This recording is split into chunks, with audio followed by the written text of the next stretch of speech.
Welcome to Tiny Epics. This episode features Dionysus, Greek god of the grape harvest, wine, festivity, and religious ecstasy. He's also the god of ritual madness, and this video will explore both the bright and dark aspects of this highly complex deity.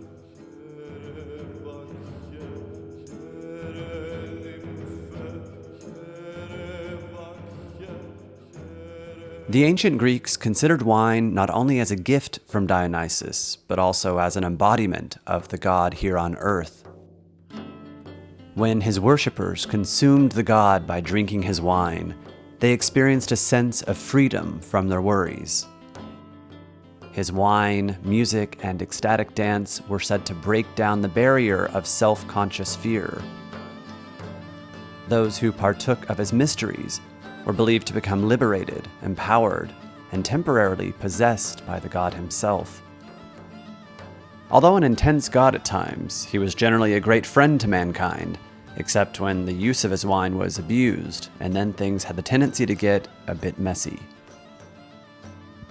I think it's important to mention that Dionysus, also called Bacchus, was not originally a god of drunkenness, although he's been stereotyped this way in post-classical art, where he's often shown completely smashed. Drinking his wine was only one aspect of his joyful religion, and it served as a catalyst to help induce a divine epiphany, not mere drunkenness. In this regard, Dionysian worship always flirted with danger. It could all go horribly wrong and destroy a person's life. It always depended on the spiritual state of the worshipper and the amount of wine they consumed. The god was often depicted as an androgynous youth with long hair, and also as a more mature, bearded man. He's a god, so he can assume whatever form he pleases. As a powerful shapeshifter, he's known to take on the form of many animals too, including, but not limited to, a wild horse, a serpent, a tiger, a lion, and a bull. He's also embodied by the grapevine that withers and dies each winter, only to burst with life again at harvest time. Likewise, Dionysus was also said to die and resurrect, a promise to his worshippers that with death comes a new beginning. And so he is a god of resurrection, like Jesus from the Christian myth.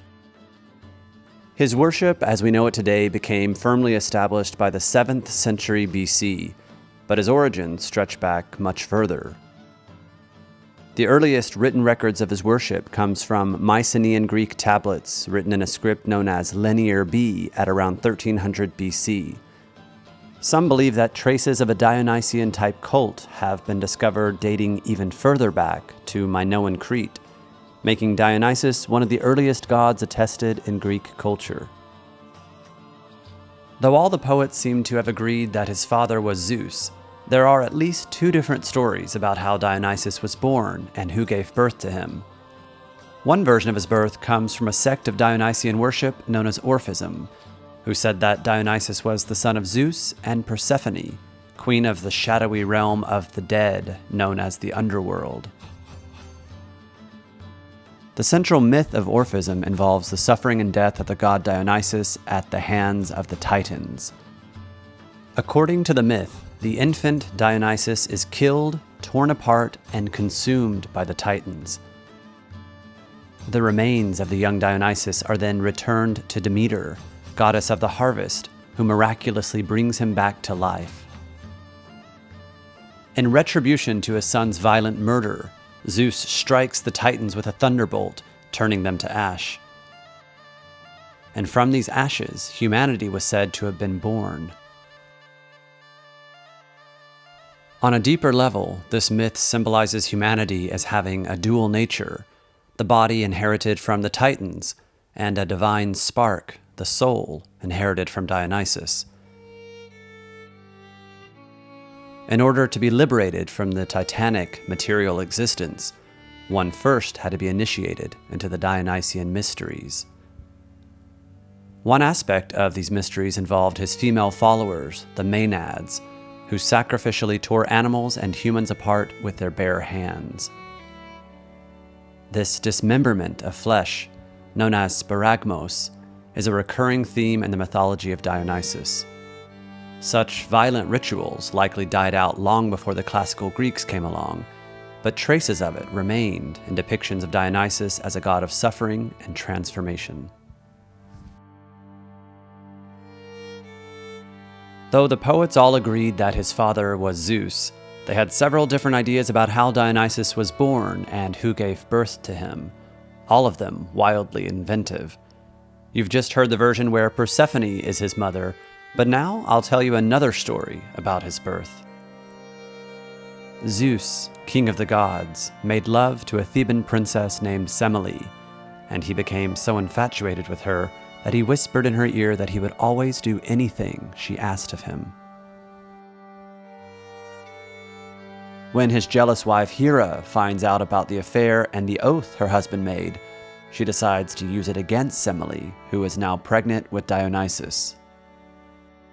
Hera then disguises herself as an old woman, a trusted family friend, and appears before Semele. After the princess tells her that Zeus made love to her, she responds by saying, "Why not ask Zeus to come to you as he comes to Hera, so that you may know what pleasure it is to sleep with a god?" Struck by Hera's words and curious to experience the god in all his power, Semele asks Zeus to come to her again, but this time in his true form. Bound by his oath, Zeus reluctantly complies and appears before her in all his awesome power. Semele, of course, dies instantly from the unbridled force of his lightning bolts. Zeus then saves the unborn Dionysus from the ashes and sews him up in his own thigh as a kind of surrogate womb and carries the embryo to term. At the proper time, Zeus removes the stitches and, in a manner of speaking, gives birth to Dionysus. In the attempt to save the child from Hera's wrath, he entrusts Dionysus to Hermes, who carries the infant god off to be raised in secrecy as a girl by the nymphs of Nyssa, who are said to be his original band of Maenads. Usually, when a child is born from a human parent and a god, the result is a demigod, a hero like Hercules. But with Dionysus, it's a little different, because he was technically born twice. The first time when his mother is burned to ash, and the second time when he is born from the immortal thigh of his father Zeus. This is how Dionysus earned the title, twice-born god. Before Semele's demise, her sisters spread the hateful rumor that she was a liar, that she had made up the story about Zeus only to conceal her shame that she'd secretly had unmarried sex with a mortal man. Her jealous sisters said that her destruction by Zeus was a just punishment for her falsehood. Now imagine the trauma Dionysus experienced. His mother killed by his father while still growing in her womb, being hunted by Hera and handed off to nymphs and raised in secret as an orphan, then having his mother's name dragged through the mud by his aunts. To add insult to injury, his cousin Pentheus treats him with utter contempt and threatens to kill him when he finally does return to Thebes. Dionysus can't really punish the gods for what happened to him, but he can and does take out his rage on humans, especially ones he finds to be petty and impious. The return of Dionysus to Thebes and his cruel revenge he visits upon his own family will be the subject of Part 2 coming soon, so be sure to subscribe to the channel and turn on that notification bell. In the meantime, there are plenty of videos for you to enjoy right now in my Olympian Gods playlist. As always, thank you so much for watching.